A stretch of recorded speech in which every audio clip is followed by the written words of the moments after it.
This is a story about Jesus. Now, Jesus was one with God like this. And God sent him down to the world, and he told him to bring light into the world because the world was pretty dark. And so Jesus came down like this, with light. And he was sent to a place called Israel, a country called Israel. And he was to teach the people that the light of God was within them, within each one of them. And he used to say, the kingdom of heaven is within you, to each one of them. And another thing he used to say is he said that to find the kingdom of heaven, you have to be like a child. So you all have a big head start. You have to have the heart of a child. So this is the story about the last days of Jesus. He had some disciples. This is a picture of Jesus on the top. And he had a small group of disciples that really believed what he taught, and they really practiced it, and they really felt that light in their heart. A very small group. But he was going to go to Jerusalem one last time, which was a big city in Israel. So he goes on a donkey. He goes riding towards Jerusalem on this donkey. And as he gets closer with all his disciples, the people pour out of the city gates. They all come out to greet him. They're very happy. Jesus is here. And they start taking palm fronds, which are big leaves, and they put them on the path in front of him so his donkey can walk on this nice, soft path. It's kind of like showering him with rose petals. They were very, very happy to see him.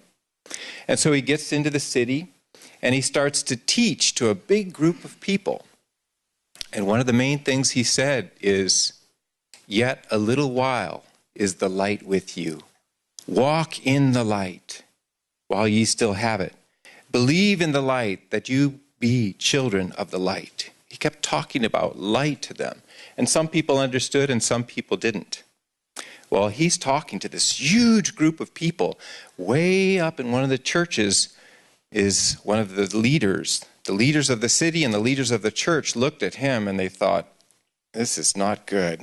Everybody's listening to Jesus. Nobody's going to listen to us. And they started to think about that, and they thought, we have to get rid of him. And so Jesus left the city, and he went away, and the leaders were scheming. That means making plans. How are we going to get rid of him? And then they had an idea.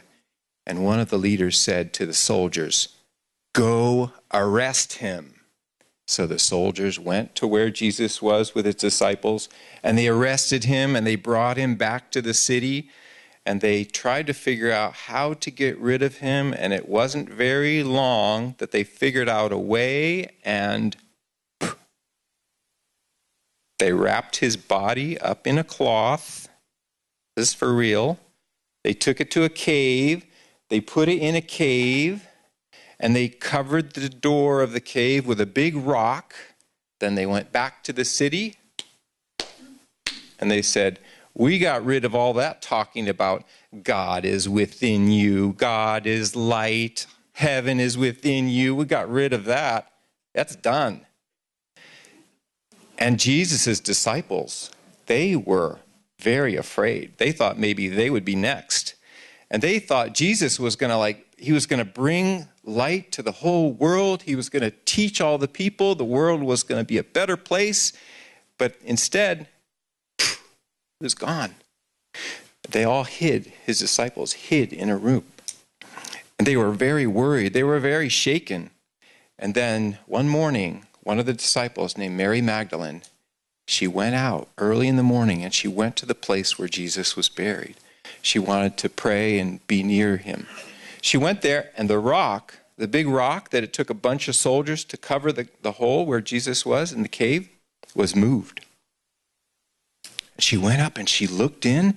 Nothing was there. He wasn't there. And she ran back to where the disciples were hiding.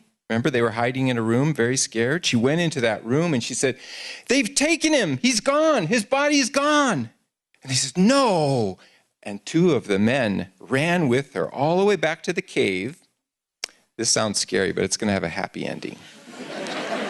They went back to the cave, and the men ran, and they went inside the cave, and they looked all around, and he wasn't there.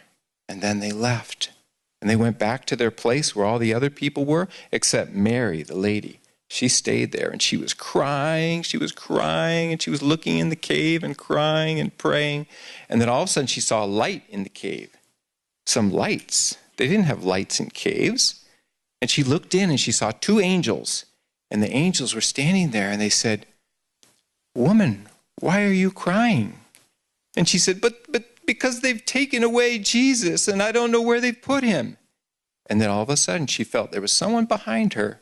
She turned around, and there was a man standing behind her. And she thought he was the gardener or caretaker or something.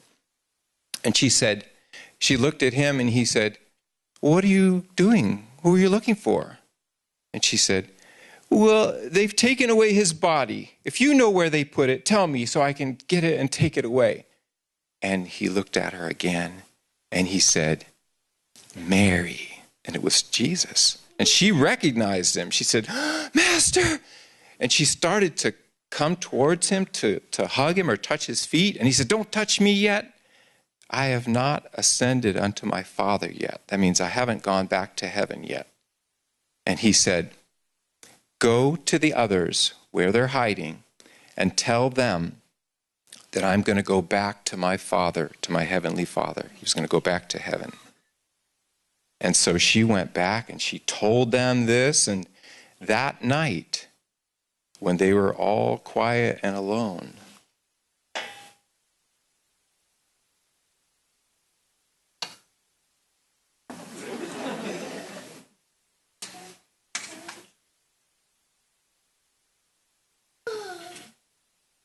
so they were alone, remember?